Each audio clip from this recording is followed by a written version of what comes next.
चलो तुम भी समझ लेना जो भी पढ़ना चाहती हो तो ठीक है। ये चैप्टर 2 है जिसका नाम है वैद्युत फ्लक्स तथा गॉस की प्रमेय।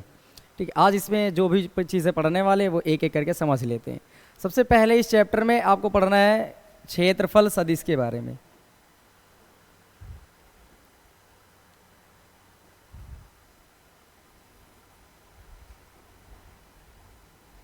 क्षेत्रफल सदिश।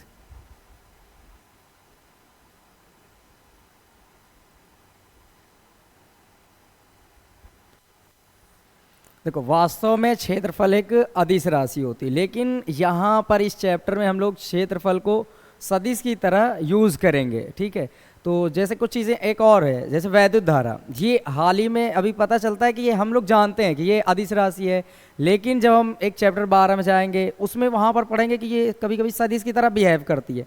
वैसे क्षेत्रफल भी एक अदिश राशि है, जबकि हम इसे सदिश की तरह यहाँ पर यूज़ करने वाले हैं। तो बात ये आती है कि सदिश राशियाँ क्या होती हैं। तो सदिश राशियाँ पहले तो ये समझ जाओ, क्योंकि अगर ये क्षेत्रफल सदिश है तो हमें ये जानना ज़रूरी है कि क्षेत्रफल सदिश है तो सदिश होता क्या है। तो सदिश ऐसी राशियों को कहते हैं जिनमें परिमाण के साथ साथ दिशा भी हो।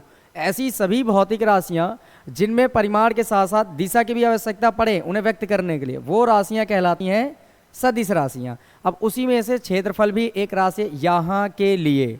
वैसे तो क्षेत्रफल एक अदिश राशि है, पर यहाँ पर हम यूज़ करने वाले क्षेत्रफल को सदिश की तरह। तो आपको ये जानना होगा कि क्षेत्रफल अगर सदिश है तो सदिश में परिमाण कहाँ है और साथ में क्या दिशा कहाँ है, क्योंकि सदिश के लिए दो चीज़ों को होना बहुत ज़रूरी है, एक परिमाण और एक दिशा। तो यहाँ पर मान लो कि मैं एक चित्र लेकर समझा रहा हूँ। ये सपोज कर लें कि मेरे पास ये एक कोई चकती है और इस पर मैं एक दिशा दिखाता हूँ यहाँ से।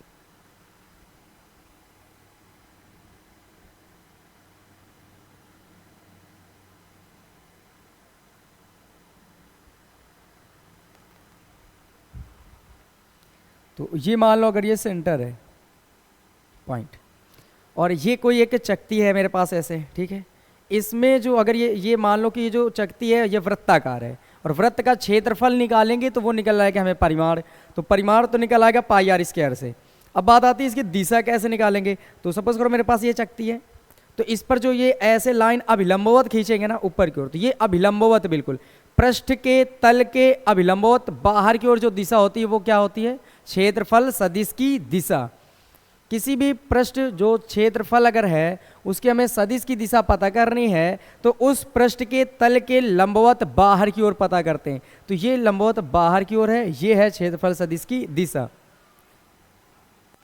अगर ये ए है तो ये एन कैप बन जाता है जो क्षेत्रफल का एकांक सदिश कहलाता है। ये क्या कहलाता है, क्षेत्रफल का एकांक सदिश। तो अगर मैं यहाँ पर लिखना चाहूँ तो मैं लिख सकता हूँ कि क्षेत्रफल एक सदिश राशि है।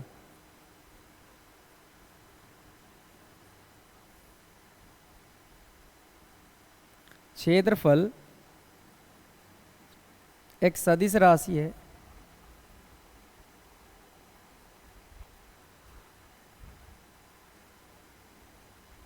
इसकी दिशा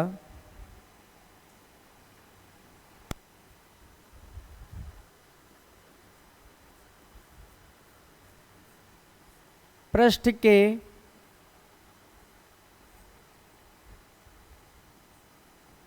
तल के लंबवत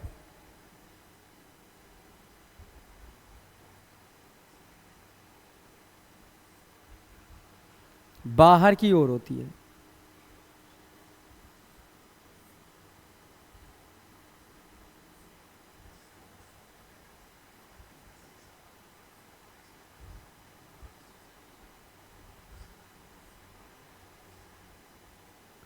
ये बात है।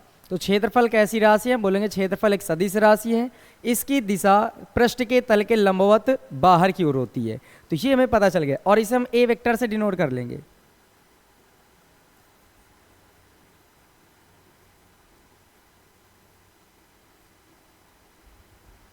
ए वेक्टर किसे डिनोट करेंगे हम लोग, ए वेक्टर से। तो ये है तुम्हारे पास क्षेत्रफल सदिश की परिभाषा। कि क्षेत्रफल सदिश की परिभाषा क्या है, परिभाषा में दिशा के इंक्लूड करने की वजह से ऐसे बनाया जाता है इसको, कि क्षेत्रफल हम बता देंगे एक सदिश राशि है, बस इसकी जो दिशा होगी वो पृष्ठ के तल के लंबवत होगी और बाहर की ओर होगी।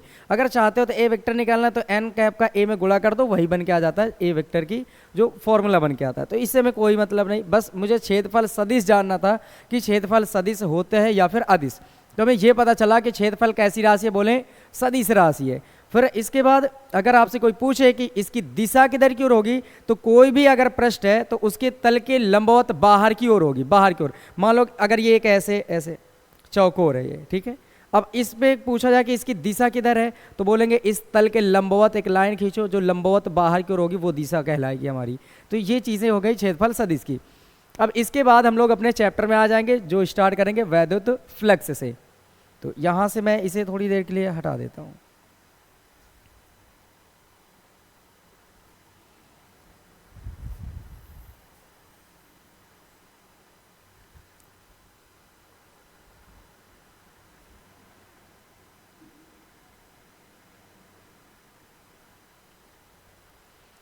तो अब दूसरी हेडलाइन हम पढ़ेंगे वैद्युत फ्लक्स के बारे में।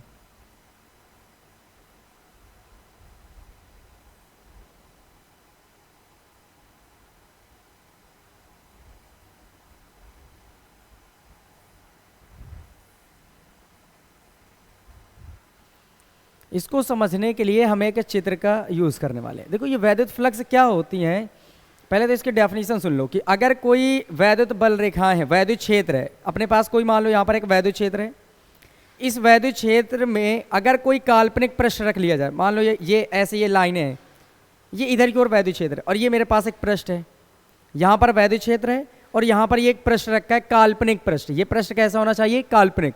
अगर कोई वैद्युत क्षेत्र है उसमें कोई काल्पनिक पृष्ठ है और इससे जितनी बल रेखाएं गुजर जाएं, उन बल रेखाओं की संख्या की माप लो, वही कहलाता है वैद्युत फ्लक्स। वैद्युत फ्लक्स क्या कहेंगे, अगर कोई वैद्युत क्षेत्र है उसमें कोई एक काल्पनिक पृष्ठ रखा है, उस काल्पनिक पृष्ठ से जितनी बल रेखाएं होकर गुजर जाएंगी, जितनी बल रेखाएं गुजरेंगी वो उनकी संख्या की माप लेंगे, वही कहलाता है वैद्युत फ्लक्स। सपोज करो मेरे पास ये एक पृष्ठ है, ये वैद्युत क्षेत्र में स्थित है काल्पनिक पृष्ठ, इससे ये उंगलियां मेरी बल रेखाओं को डिनोट करेंगी। अगर ऐसे जा रही हैं ऐसे जा रहे हैं, इससे दो पास हो रही हैं, एक ये और एक ये, तो हम बोलेंगे वैद्युत फ्लक्स का मान 2। अगर मैं ऐसे ले जाऊं और 3 पास हो तो बोलेंगे वैद्युत फ्लक्स का मान 3। अगर ऐसे जाए 4 पास जाए तो वैद्युत फ्लक्स का मान 4। तो ऐसे समझ आया होगा कि जितनी बल रेखाएं इस काल्पनिक पृष्ठ से होकर गुजर जाएंगी उनकी संख्या को काउंट करेंगे, वही कहलाता है वैद्युत फ्लक्स।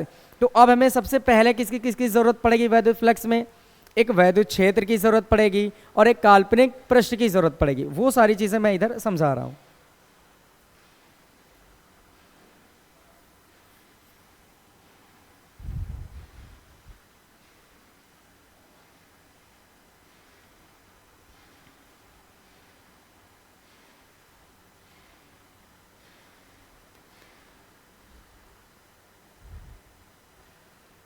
ये हम मान के चलेंगे कि ये अपने पास एक वैद्युत क्षेत्र,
ये बन गया एक वैद्युत क्षेत्र।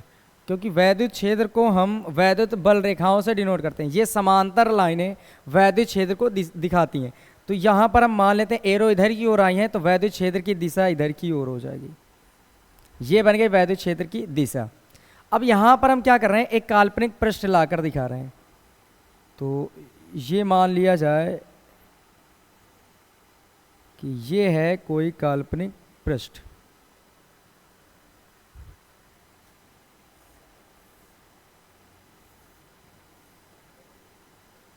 ये काल्पनिक पृष्ठ रखा है इसमें।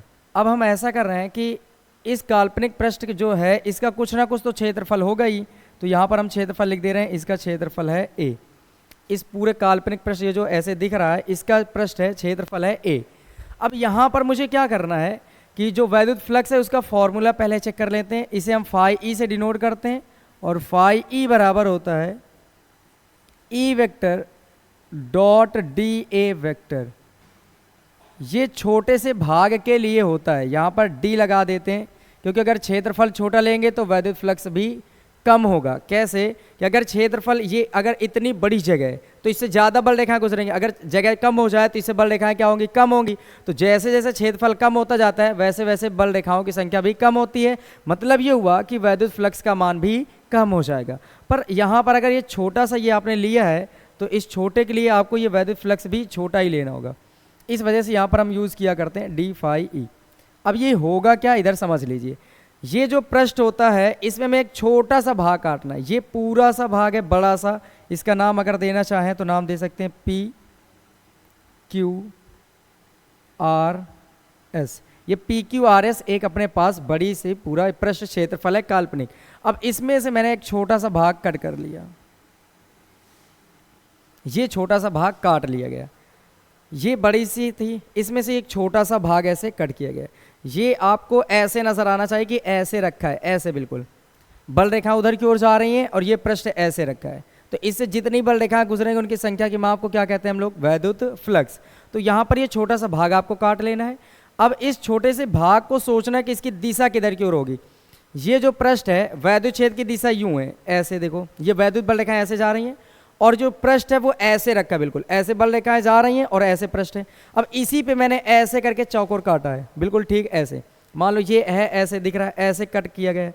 अब अगर मैं पूछूं इस छोटे से भाग का जो क्षेत्रफल होगा, क्षेत्रफल नहीं उस क्षेत्रफल का सदिश बताओ किधर की ओर होगी। क्षेत्रफल सदिश जो है वो उसकी दिशा किधर होगी, तो कहेंगे जैसे ये पृष्ठ आपने काटा तो इस पृष्ठ के तल के लंबवत बाहर की ओर कर दो, वो क्या होगा, क्षेत्रफल सदिश की दिशा। क्योंकि अभी हम जाने हैं कि अगर ये पृष्ठ तल है, इस ये जो क्षेत्रफल है इसकी दिशा अगर पूछनी हो तो इस पृष्ठ के तल के किधर की ओर करेंगे, लंबवत, वो भी बाहर की ओर। वैसे ही यहाँ पर ये जो छोटा सा भाग है इसके क्षेत्रफल सदिश की दिशा जो होगी वो बाहर की ओर होगी। और ये पूरा क्षेत्रफल ए है तो इसका क्षेत्रफल होगा वो डी ए होगा। क्या होगा, डी ए, डी ए। लेकिन ये जो दिशा है वो डी ए वेक्टर की होगी। ये है डी ए, इसकी ये जो छोटा सा क्षेत्रफल नजर आ रहा है इसका जो परिमाण होगा वो डी ए होगा और जो दिशा होगी वो डी ए वेक्टर होगी। अब यहाँ पर समझ लीजिए क्या होता है वैद्युत फ्लक्स। जो वैद्युत क्षेत्र सदिश है ई वेक्टर और क्षेत्रफल सदिश है D A vector. E vector वैद्युत क्षेत्र सदिश, डी ए वेक्टर क्षेत्रफल सदिश, इन दोनों का अदिश गुणन ले लो, मतलब डॉट प्रोडक्ट। तो वो जो निकल के आएगा वही कहलाता है वैद्युत फ्लक्स। तो वैद्युत फ्लक्स क्या होगा, वैद्युत क्षेत्र सदिश ई और क्षेत्रफल सदिश ए वेक्टर के गुणनफल को, डॉट अदिश गुणनफल को हम वैद्युत फ्लक्स कहते हैं। ये चीज़ें होती हैं। अब इन्हें तोड़ने का नियम सीखो, थोड़ा सा हल करेंगे हम लोग। यहाँ से अगर हम हल करें तो ये बन जाएगा डी फाई ई। ये डॉट वाला है अगर, तो डॉट हटता है तो हमेशा इन दोनों के साथ कॉस थीटा आ जाएगा। क्या आ जाएगा, कॉस थीटा। अगर यहाँ पर समझने के लिए इधर मैं बता दूं, अगर कोई दो सदिश हैं ए वेक्टर और क्रॉस में लिखा है बी वेक्टर, तो क्रॉस वाले को सदिश गुणन कहते हैं, क्रॉस वाले को सदिश गुणन कहते हैं। और जब इनको तोड़ेंगे तो बन के आएगा ए बी साइन थीटा। लेकिन यहीं पर अगर डॉट प्रोडक्ट आ जाए तो इसे कहते हैं अदिश गुणन और ये बन के आता है ए बी कॉस थीटा के, ए बी कॉस थीटा के। तो बस ये याद रखना है आपको, जब क्रॉस आएगा तो साथ में साइन आएगा, जब डॉट आएगा तो साथ में कॉस आएगा। जब क्रॉस आएगा तो साइन लेंगे, जब डॉट आएगा तो कॉस ले लेंगे। यहाँ पर अपने पास ई वेक्टर साथ में डॉट प्रोडक्ट था डी ए वेक्टर, इन दोनों को जब तोड़ेंगे तो बन के आ जाएगा E D A cos theta. ये जो थीटा होता है वो ई वेक्टर और डी ए वेक्टर के बीच का कोण होता है। यहाँ पर मैं लिख देता हूँ जो इधर फाई ई है, ये जो ई वेक्टर और डी ए वेक्टर है, इसको एक लाइन तोड़ेंगे तो E D A cos theta निकला है। और यहाँ पर ये जो थीटा है वो ई वेक्टर और डी ए वेक्टर के बीच का कोण है।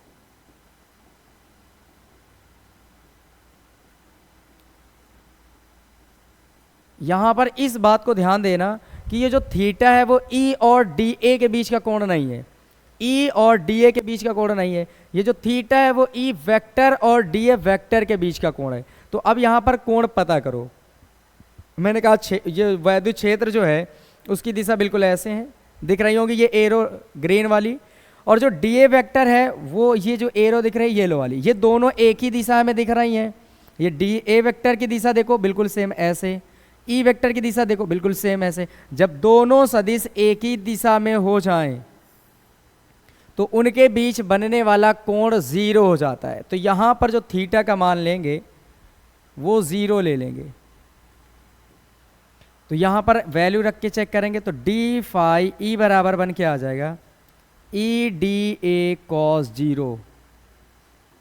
तो यहाँ से बनेगा डी फाई ई बराबर ई डी ए कॉस 0, अंश का मान होता है 1, तो डी फाई ई का मान आ जाएगा यहाँ से ई डी ए के बराबर, ई डी ए के बराबर।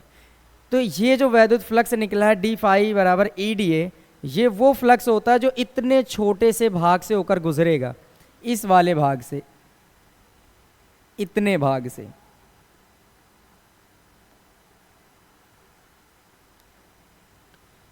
ये जो ये छोटा सा भाग नजर आ रहा है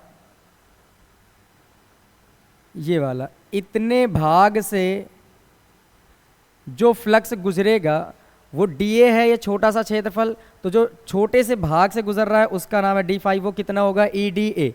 पर हमारा तो मन ये है कि हम इस पूरे पृष्ठ क्षेत्रफल से, क्योंकि डेफिनेशन ये कहती है कि कोई वैद्युत क्षेत्र है उसमें जो काल्पनिक पृष्ठ रखा है उस काल्पनिक पृष्ठ से जितनी बल रेखाएं गुजर जाएं उनकी संख्या की माप को कहते हैं वैद्युत फ्लक्स। तो हमने तो इस छोटे से भाग के कारण निकाला है, जबकि हमें निकालना किसके कारण है, इस पूरे पी क्यू आर एस पूरे पृष्ठ के कारण। तो यहाँ से थोड़ा सा डेरिवेशन और हम आगे बढ़ाएंगे इसको।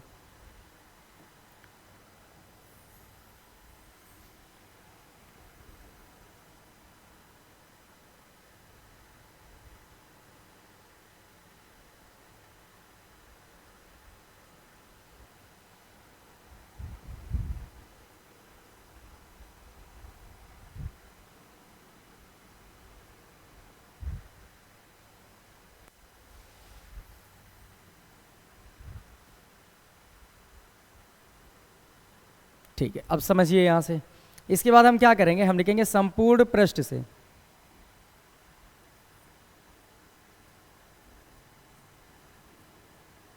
संपूर्ण पृष्ठ से होकर गुजरने वाला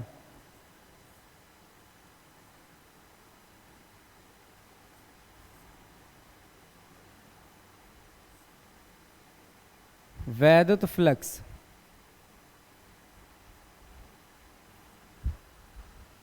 तो संपूर्ण पृष्ठ से जब निकालेंगे तो यहाँ जो ये इक्वेशन बन के आती है इसके दोनों ओर हम क्या करेंगे, यहाँ पर एक ले लेंगे समाकलन का चिन्ह, तो डी फाई ई लिखेंगे, इधर भी आ जाते हैं ई डी ए लिखेंगे। लेकिन आपको थोड़ी सी बात याद रखनी है, ये यहाँ पर संपूर्ण पृष्ठ से गुजरने वाला वैद्युत फ्लक्स निकाल रहे हैं, तो इस वजह से यहाँ पर हम इस चैप्टर में संपूर्ण समाकलन का चिन्ह लेते हैं, वो ऐसे लगा देते हैं तो ये बन जाता है। ये केवल समाकलन का चिन्ह होता है, जिसमें एक ये वृत्त पूरा बना देंगे तो ये बन के तैयार हो जाता है संपूर्ण समाकलन का चिन्ह। वैसे ही इधर भी बना देंगे। अब यहाँ पर समाकलन की कुछ चीज़ें जिन्हें आपको सीख लेनी चाहिए। अगर मैं आपसे पूछूं कि ऐसे लिखा है dx, तो इसका आंसर क्या होगा, तो आप सीधे बोलेंगे x। मतलब समाकलन में dx लिखा है तो d के बाद जो है वही आंसर होगा। वैसे ही अगर मैं बोलूं कि dt का मान कितना होगा तो बोलेंगे t, du का अगर आंसर पूछे तो u बोलेंगे। ठीक वैसे ही आपको इधर बताना है कि अगर मैं ये कहूँ कि इसको एक बार लिख देते हैं ऐसे डी फाई ई, और इसमें हाँ यहाँ पर एक चीज़ और मैं बता दूँ, अगर d देखो कि ये d के बाद क्या लगा है x, डी के बाद क्या है एक्स। तो आपको ये याद रखना है समाकलन में डी के बाद जो चीज़ लिखी होगी सारी की सारी चीज़ें उस वही इसके अंदर आ सकती, एक्स वाली ही चीज़ें इस समाकलन के चिन्ह के अंदर आ सकती। अदरवाइज जो भी चीज़ें हैं वो सब के सब कहाँ आ जाएंगी, बाहर आ जाएंगी।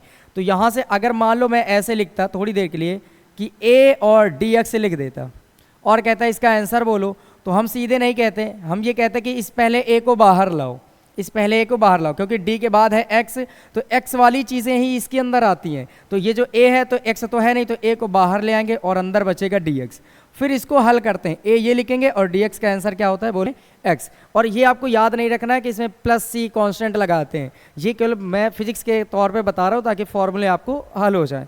यहाँ पर बस वैसे ही ठीक इधर समझिए, डी फाई ई है, तो अब यहाँ ये वाली बातें इधर लागू कर रहे हैं हम। तो बताओ ये डी ए है, डी के बाद है अपने पास ए और ये है ई, तो ई को कहाँ ले आएंगे, बाहर, तो अंदर बचेगा डी ए। अब इन दोनों को तोड़ो, तो ये डी फाई ई है तो आंसर आ जाएगा फाई ई। अगर डी एक्स होता है तो एक्स आता है, डी टी है तो टी आता है, डी यू है तो यू आता है। ठीक वैसे ही अगर डी फाई ई है तो आंसर क्या आ जाएगा, फाई ई। वैसे ही इधर बताएंगे तो ई ये है और डी ए है तो आंसर आ जाएगा ए, और ये हो जाता है हमारा सही आंसर। तो यहाँ से ये तैयार हो जाता है वैद्युत फ्लक्स का फॉर्मूला। तो ये जो पूरा किसी भी काल्पनिक पृष्ठ से होकर गुजरने वाला कुल वैद्युत फ्लक्स होता है वो फाई ई बराबर होता है ई इंटू ए के बराबर, ई इंटू ए के बराबर। तो यहाँ से ये सारी चीज़ें आपको तैयार हो जानी चाहिए।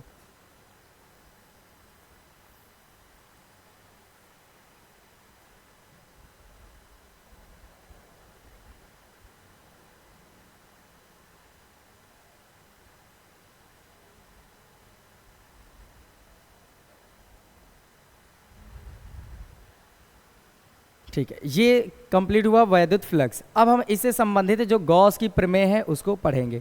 तो पहले अगर आप चाहें तो इसको लिखने के लिए मैं आपको बता दूं ये वैद्युत फ्लक्स क्या होती है, इसकी डेफिनेशन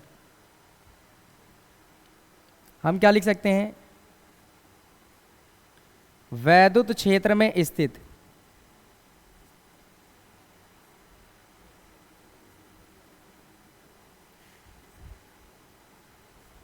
किसी काल्पनिक पृष्ठ से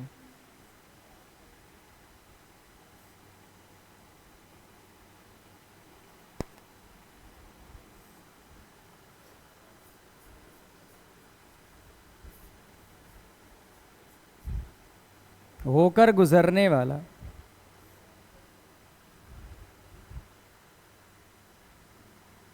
होकर गुजरने वाली अधिकतम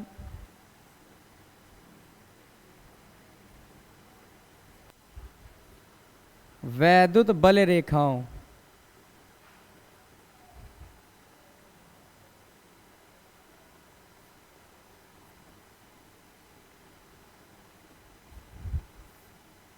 की संख्या की माप को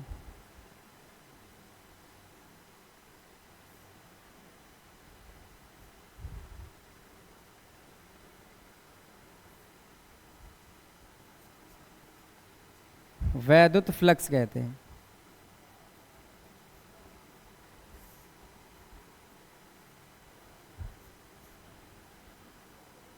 ये है डेफिनेशन। और अगर पूछा जाए किससे डिनोट करेंगे तो ये लिखा ही है फाई ई से। तो अगर ये फाई ई से डिनोट करेंगे और अगर कुल वैद्युत फ्लक्स निकालेंगे तो अधिकतम कितना आता है, ई इंटू ए के बराबर। ये है फॉर्मूला, ये है डेरिवेशन थोड़ा सा हल करना कि कैसे पता चलता है ई ए के बराबर आता है, और ये है डेफिनेशन। और इसके बाद मैं अब इसका मात्रक और बीमा ये सारी चीज़ें बता देता हूँ आपको।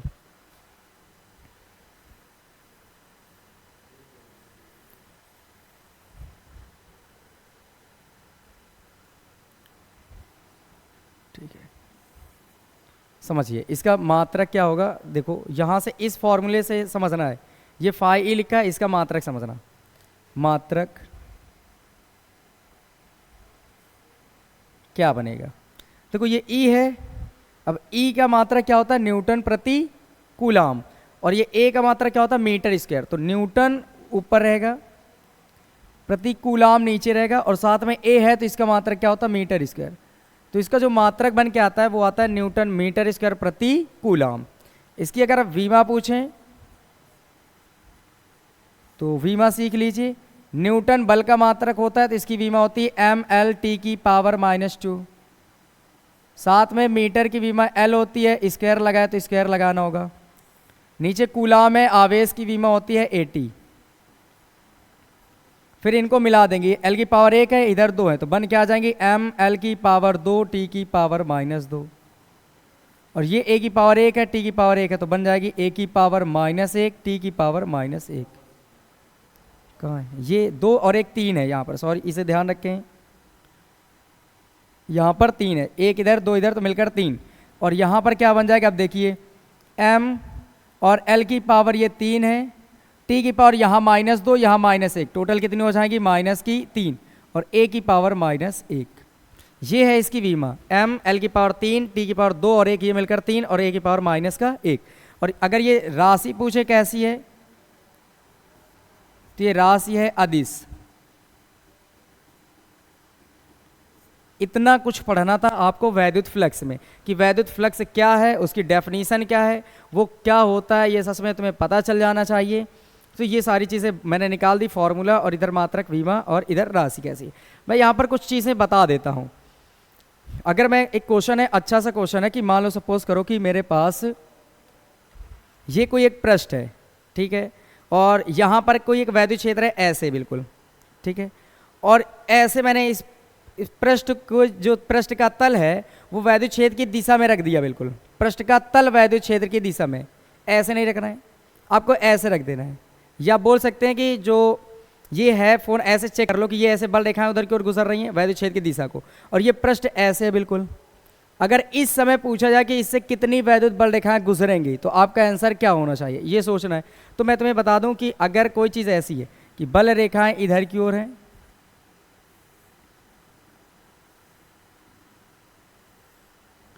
और आप क्या करना चाहते हैं, इस पृष्ठ को ऐसे रखना चाहते हैं बिल्कुल, तो ये पृष्ठ जो है अब आप ऐसे रखना चाह रहे हैं कि ऐसे हो जाए,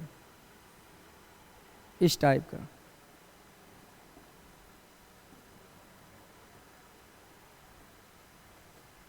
अगर ऐसे रख देना चाहते हैं, ये बिल्कुल कैसा है, ऐसे बिल्कुल, ये फोन जैसे बल रेखा अंदर की ओर दिख रही होंगी और ये फोन ऐसे बिल्कुल रख देना है। तो अगर इस समय रखेंगे तो ये ई वेक्टर की दिशा तो अपने पास उधर की ओर है, लेकिन अगर इसकी दिशा देखेंगे किस है, ये क्षेत्रफल की दिशा है। यहाँ पर समझिएगा, इस जगह से फॉर्मूला आपका हल होगा, यहाँ से जब इसको तोड़ोगे तो D phi E D A cos theta निकलेगा। लेकिन जो ये जो थीटा होता है ई वेक्टर और डी ए वेक्टर का बीच का कोण है, तो हमें डी ए वेक्टर अगर निकालना है तो अगर ये फोन ऐसे रखा है मैंने, तो इसमें अगर दिशा निकालेंगे तो इसके लंबवत बाहर की ओर होगी, तो हम इस पर बाहर की ओर इधर की ओर बनाएंगे, तो ये जो चीज़ होगी ये किधर की ओर आ जाएगी, बाहर की ओर। वो मैं समझाने के लिए बना दे रहा हूँ, क्योंकि इधर की ओर तो खींच नहीं सकते, तो हम लोग ऊपर की ओर बना देते हैं कि ये समझ जाए बाहर की ओर है। अब यहाँ पर देखिए, ई वेक्टर की दिशा ये है और डी ए वेक्टर की दिशा ऊपर है। अगर छोटा सा भाग काटें या पूरा भी भाग काट लें तो यहाँ पर जो चीज़ आएगी वो, अगर आप चाहेंगे तो ए वेक्टर इधर लिख सकते हैं और ई वेक्टर इधर लिख सकते हैं। तो इनके बीच का कोण कितना हो जाता है, 90 डिग्री। जब 90 यहाँ रखेंगे तो ई डी ए कॉस 90 की वैल्यू होती है 0, तो यहाँ से पूरा आंसर कितना आ जाएगा, 0। तो क्या हम बताएंगे, जब कोई पृष्ठ वैद्युत क्षेत्र की दिशा में ही बिल्कुल रखा हो, जब कोई पृष्ठ वैद्युत क्षेत्र की दिशा में रखा हो तो उस समय उससे होकर गुजरने वाला वैद्युत फ्लक्स कितना होता है, तो आंसर बोलेंगे 0। कोई वैद्युत फ्लक्स उससे नहीं गुजरता। वैद्युत फ्लक्स बोले या बोल सकते हैं वैद्युत बल रेखाएं, एक भी वैद्युत बल रेखाएं नहीं गुजरती। खुद ही समझ लो, अगर ये ऐसी रखी और ऐसे ही जाएगा तो ये तो समांतर हो गई ना, इससे तो कोई जाएंगे ही नहीं, क्योंकि जब, अच्छा हाँ ये बात याद रखना, क्वेश्चन घुमा के आता है कि अगर कोई पृष्ठ किसी वैद्युत क्षेत्र की दिशा के समांतर रख दिया जाए, किसी पृष्ठ को वैद्युत क्षेत्र के समांतर रख दिया जाए तो उससे होकर गुजरने वाला वैद्युत फ्लक्स कितना होगा, आंसर होगा 0। क्योंकि जब समांतर रखोगे तो क्षेत्रफल सदिश की दिशा बाहर की ओर आ जाएगी, तो जो डी ए वेक्टर हुआ वो तो इधर हो गया ना, पृष्ठ तो समांतर है लेकिन इसकी पृष्ठ क्षेत्रफल की सदिश की जो दिशा होगी वो तो बाहर की ओर हो जाएगी। ई वेक्टर उधर की ओर, डी ए वेक्टर बाहर की ओर, इनके दोनों के बीच का कोण कितना बनेगा, 90। जब 90 यहाँ रखते हैं तो आंसर आ जाता है 0, क्योंकि कॉस 90 अंश का मान 0, तो उस समय कोई बल रेखाएं नहीं गुजरेंगी। फिर अगर ये क्वेश्चन आता है कि अगर कोई वैद्युत क्षेत्र की दिशा, ये जैसे वैद्युत क्षेत्र है और कोई पृष्ठ है वैद्युत क्षेत्र के लंबवत रखा है, पृष्ठ लंबवत रखा है, तो बताओ उससे कितनी बल रेखाएं गुजरेंगी। जब ऐसे वैद्युत क्षेत्र की दिशा उधर की ओर, और मान लो ऐसे रखी है तो ये ऐसे रख देते हैं हम। कैसे रख दे रहे हैं, ये है, और मान लो ऐसे रख देते हैं, लंबवत है तो ऐसे रखना होगा तुम्हें, वैद्युत क्षेत्र उधर की ओर उंगली देखो ऐसे, और ये ऐसे रख दो, तो उंगलियां वैद्युत क्षेत्र की दिशा को डिनोट करें, ये पृष्ठ को, तो इसके लंबवत है पृष्ठ। लेकिन पृष्ठ का अगर क्षेत्रफल की सदिश देखें तो ये तो बाहर की ओर आ जाएगी, ये बाहर की ओर आएगी, ये पृष्ठ है, अगर इसकी दिशा निकालें तो बाहर की ओर ठीक आएगी, तो वैद्युत क्षेत्र की दिशा बाहर की ओर और पृष्ठ के तल की जो क्षेत्रफल सदिश है उसकी दिशा बाहर की ओर। जब दोनों एक ही दिशा में हो जाएंगी उस समय पर थीटा 0, तो उसका आंसर आएगा इतना। ये है तुम्हारा आंसर। 2 क्वेश्चन बनते हैं इससे, वो आप समझ लीजिए। अब इसके बाद हम पढ़ने वाले हैं गॉस की प्रमेय को। तो इतना क्या किया जाए, चलो अगले पेज में करते हैं। तो यहाँ से अभी हम लोग फिलहाल पढ़ लेते हैं गॉस की प्रमेय।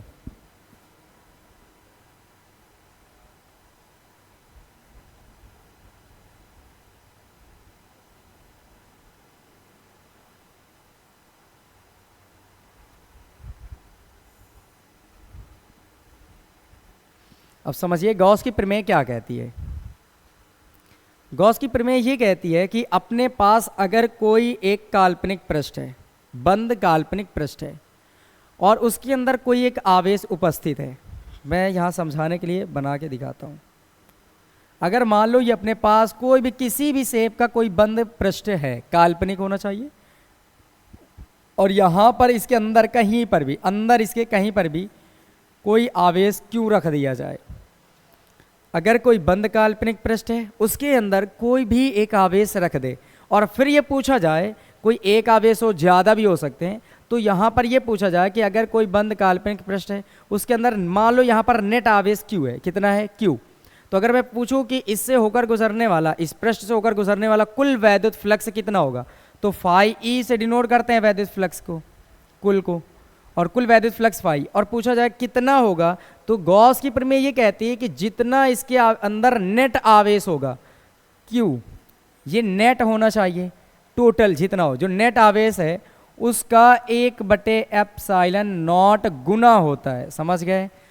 गॉस की प्रमेय ये कहती है अपने पास अगर कोई बंद काल्पनिक पृष्ठ है और उसमें कोई आवेश उपस्थित है, कुछ भी हो सकता है, वो कम ज़्यादा कुछ भी हो, तो अगर उससे होकर गुजरने वाला वैद्युत फ्लक्स निकालना है कुल, तो जो कुल वैद्युत फ्लक्स होगा, जो पृष्ठ से परिबद्ध नेट आवेश होगा, उसका 1/एप्सिलॉन गुना होता है। ये बात बस एक लाइन याद रखेंगे, किसी बंद पृष्ठ से होकर गुजरने वाला कुल वैद्युत फ्लक्स नेट आवेश का 1/एप्सिलॉन गुना होता है। तो इसकी थ्योरी को मैं थोड़ा सा लिख देता हूं अभी।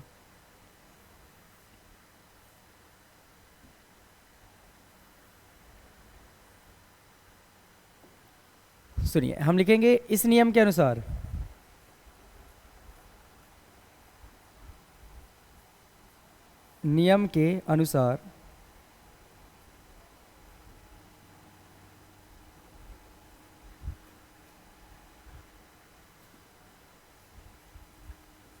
किसी बंद काल्पनिक पृष्ठ से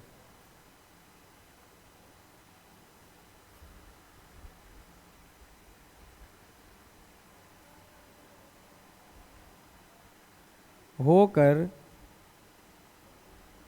गुजरने वाला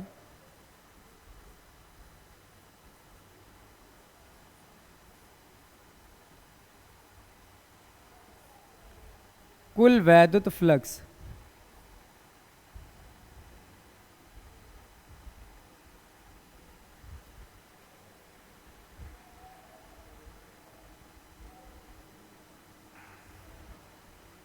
उस पृष्ठ से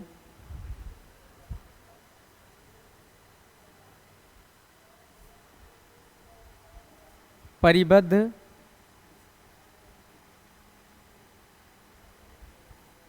नेट आवेश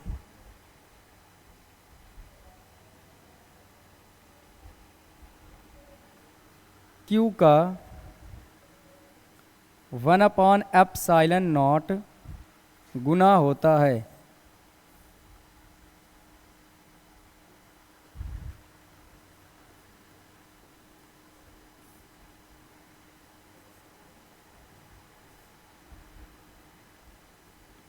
ये है पूरी डेफिनेशन। गॉस की प्रमेय कहती है कि किसी बंद काल्पनिक पृष्ठ से होकर गुजरने वाला कुल वैद्युत फ्लक्स उस पृष्ठ से परिबद्ध नेट आवेश Q का 1/ε0 होता है। यहाँ पर अगर चाहो तो फ्लक्स के लिए मैं थोड़ी सी जगह बना दूँ और यहाँ पर लिख दें फाई ई। जो नेट ये कुल वैद्युत फ्लक्स फाई होगा उस पृष्ठ से परिबद्ध नेट आवेश Q का 1/ε0 गुना होता है। ये है गॉस की प्रमेय। ये सबको पता चल गया होगा कि ये क्या होता है। तो अगर कोई आपके पास काल्पनिक पृष्ठ हो, बंद हो काल्पनिक पृष्ठ हो, उससे पूछा जाए कितना वैद्युत फ्लक्स गुजरेगा, तो वहां पर जो कुल फ्लक्स होगा वो Q का 1/ε0 गुना होगा। Q कौन सा होना चाहिए? नेट। अब यहाँ पर एक क्वेश्चन बनता है, वो क्वेश्चन मैं आपको बता देता हूँ।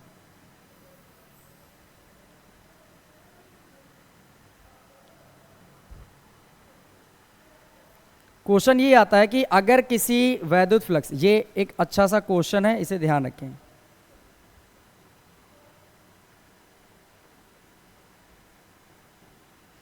क्वेश्चन ये आता है कि अगर एक कोई बंद पृष्ठ है, उसके अंदर एक द्विध्रुव उपस्थित है A और B, जिसका आवेश है माइनस का Q और प्लस का Q। ठीक, ये लिखा है कि अगर कोई एक बंद ऐसा पृष्ठ है जिसमें एक द्विध्रुव उपस्थित है, तो उस पृष्ठ से होकर गुजरने वाला कुल वैद्युत फ्लक्स कितना होगा? कुल वैद्युत फ्लक्स कितना होगा? तो अगर इसका आंसर पता करना है तो आप पहले तो लिखो कि बंद पृष्ठ में नेट आवेश, बंद पृष्ठ में नेट आवेश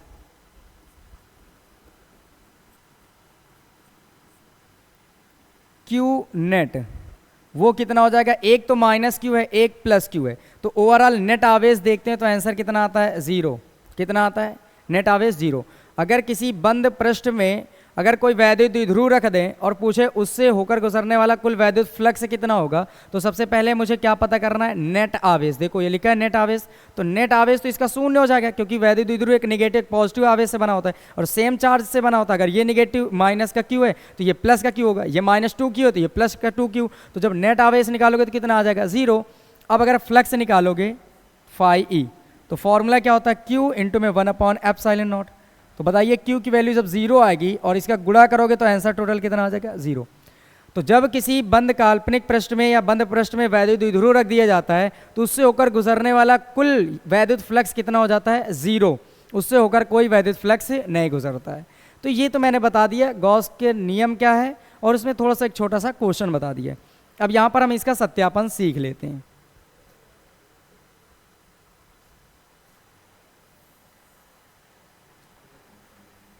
नेक्स्ट पेज पे चलें। ठीक है, सुनिए, हम लिखते हैं गॉस की प्रमेय का सत्यापन।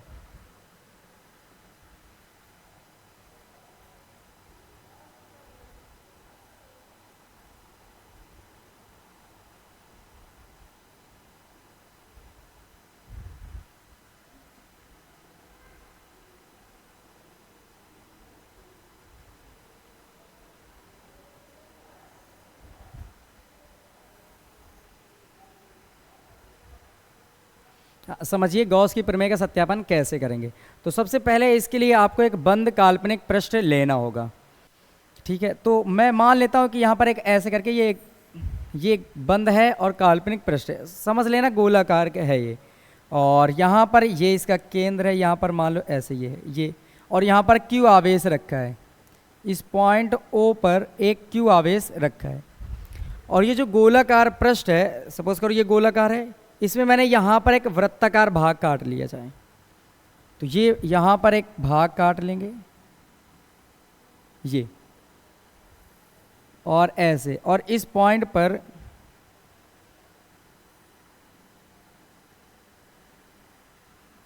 एक P बिंदु रख देते हैं। अगर ये पूरा सा बड़ा सा भाग है तो उसका क्षेत्रफल A कहलाता है, और अगर ये छोटा सा भाग है तो इसका क्षेत्रफल dA कहलाएगा। अगर मैं आपसे ये पूछूं कि यहाँ पर क्या है, कौन सा आवेश है, तो बोलेंगे Q आवेश है। अगर जब ये Q आवेश है तो यहाँ पर अगर इसकी दिशा प्लस Q आवेश के कारण बिंदु P पर वैद्युत क्षेत्र की दिशा देखेंगे तो वो आ जाएगी बाहर की ओर। तो ये हो जाएगी ई वेक्टर की दिशा। एक और बात, अगर डी ए है, कहीं पर आपने ऐसे करके डी ए काटा, उधर ध्यान से देख लेना, ऐसे करके काटा है, तो ये बॉल है अंदर की ओर ऐसे ढकी है। अब तुम्हें क्षेत्रफल सदिश की दिशा दिखानी है जो काटे गए क्षेत्रफल पर। तो मैं ये कहता हूँ कि जो क्षेत्रफल सदिश की दिशा होती है वो हमेशा तल के लंबवत बाहर की ओर होती है। जब इधर की ओर लेना चाहोगे तो बॉल के अंदर साइड में आ जाएगी, वो तो अलाउ नहीं है। तो हम बाहर की ओर लेंगे तो ऐसे कुछ होगी, तो बाहर की ओर होगी, तो ऐसे ही समझो ये बाहर की ओर होगी। तो डी ए वैक्टर की दिशा अगर देखें तो ये हो जाएगी डी ए वैक्टर की दिशा। ये दो चीज़ें तैयार कर ली गई। अब यहाँ पर हम लोग शुरुआत करते हैं। सबसे पहले तो ये है कि अगर यहाँ पर कोई एक आवेश है तो उस आवेश के कारण, मान लो ये जो P है इससे R दूरी पर है, ये भी मान लो। हाँ, तो अब समझिए ज़रा, अगर कोई अपने पास आवेश है तो आवेश के कारण बिंदु P पर वैद्युत क्षेत्र की कुछ मान भी होगा वैद्युत क्षेत्र का, तो हम क्या लिखेंगे, प्लस Q आवेश के कारण, प्लस Q आवेश के कारण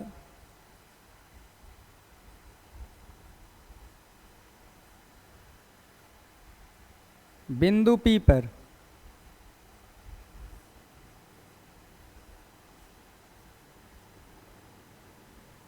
वैद्युत क्षेत्र की तीव्रता।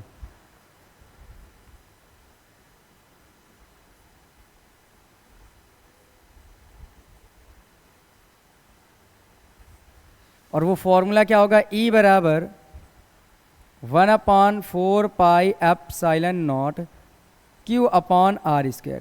ये चैप्टर नंबर 1 का पहला डेरिवेशन था, किसी बिंदु आवेश के कारण किसी बिंदु पर वैद्युत क्षेत्र की तीव्रता। अगर आपने नहीं पढ़ा है तो पिछले वीडियोस में मिल जाएंगी आपको, वो चेक कर सकते हो। तो यहाँ पर ये बन के तैयार हुआ।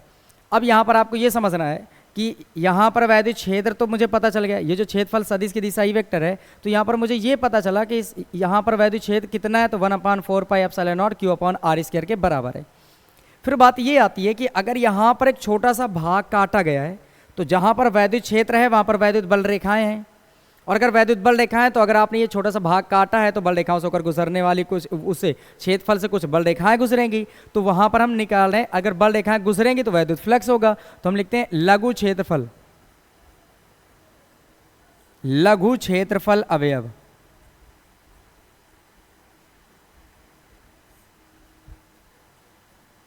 डी ए से ये क्षेत्रफल होता है, अगर डी लगा दें तो छोटा होता है, इसी वजह से इसका नाम होता है लघु क्षेत्रफल अवयव। डीए से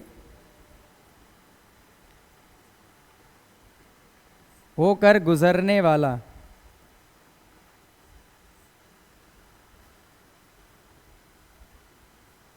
वैद्युत flux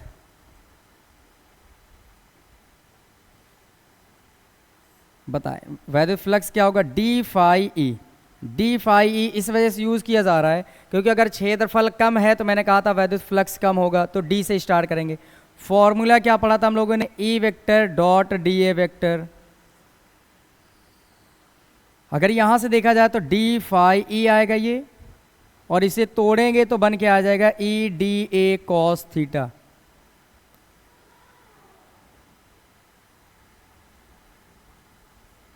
E D A cos theta, जहां पर थीटा कितना लेंगे ये आपको समझना चाहिए। 0 अंश है पर वो कैसे, वो समझ लो। मैंने कहा इस बिंदु P पर वैद्युत क्षेत्र की दिशा बाहर की ओर, अगर पूछा जाए डी ए वेक्टर की दिशा तो वो भी ठीक बाहर की ओर। जब दोनों क्षेत्रफल सदिश सेम दिशाओं पर हैं तो उनके बीच का एंगल जो होगा वो 0 होगा। तो यहाँ पर वैल्यू कितनी आ जाएगी, d phi E equal E D A cos 0। ये लो ई डी ए कॉस 0। अब इसको मैं छोटा कर दूं ताकि ये आ जाए।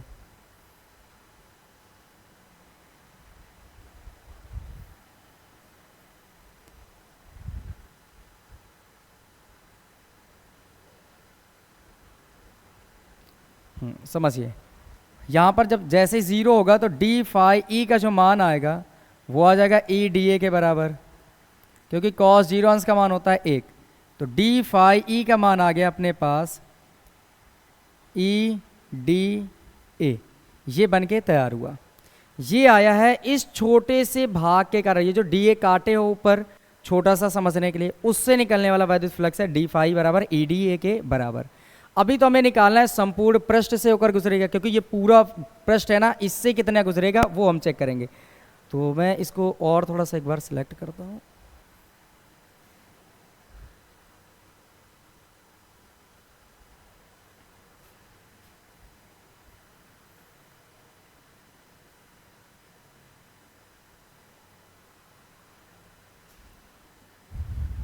ठीक है, यहाँ से अब समझेंगे इसके बाद से। ये हो गया छोटे से भाग के कारण। अब हम लिखते हैं संपूर्ण पृष्ठ के, संपूर्ण पृष्ठ से होकर गुजरने वाला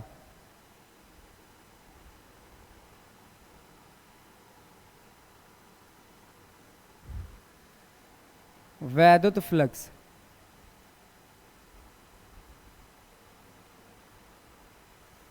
और ये हम लोग जान चुके हैं, जब संपूर्ण पृष्ठ से निकालेंगे तो इसी इक्वेशन का क्या करते थे, संपूर्ण समाकलन। तो इधर से करेंगे तो क्या बन जाएगा, डी फाई ई, और इधर बन जाएगा, ये जो ई है ये छोटा सा बनाना है आपको यहाँ पर, और ये ई डी ए है तो इधर लिख देंगे ई डी ए। तो यहां से बन के तैयार हो जाएगा डी फाई ई। इधर ये ई बाहर आ जाएगा और अंदर बचेगा डी ए, तो ये बन के आ जाएगा फाई ई।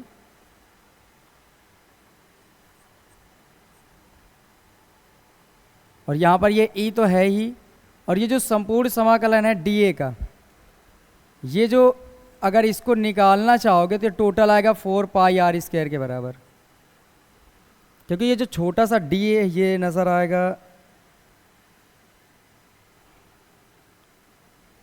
डी ए, ये 4 पाई आर स्क्वायर के बराबर आएगा, क्योंकि ये डी ए किसका है, ये पूरे से गोलाकार पृष्ठ का है।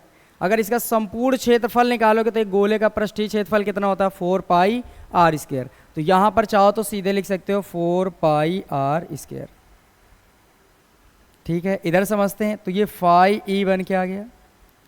ई की वैल्यू आपने ये देखो कहां पर निकाली थी, ये इक्वेशन फर्स्ट में लिखी है 1/4 pi epsilon naught q upon r square. तो यहां पर रखेंगे 1/4 pi epsilon naught q upon r का स्क्वायर, और गुणे में कितना है 4 पाई आर स्क्वायर।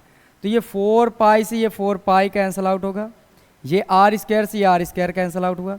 तो फाई ई की जो वैल्यू निकली वो इधर से बचा क्यू और इधर से बचा एप्सिलॉन नॉट, और यही है गॉस की प्रमेय। चाहो तो इसी को लिख सकते हो फाई ई बराबर क्यू और गुणे में 1/एप्सिलॉन नॉट।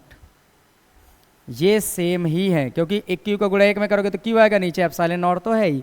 तो ये यहाँ से सत्यापित हो जाता है कि गॉस की प्रमेय कैसे काम करती है। तो आई होप कि ये सारी चीज़ें आपको समझ में आ गई होंगी।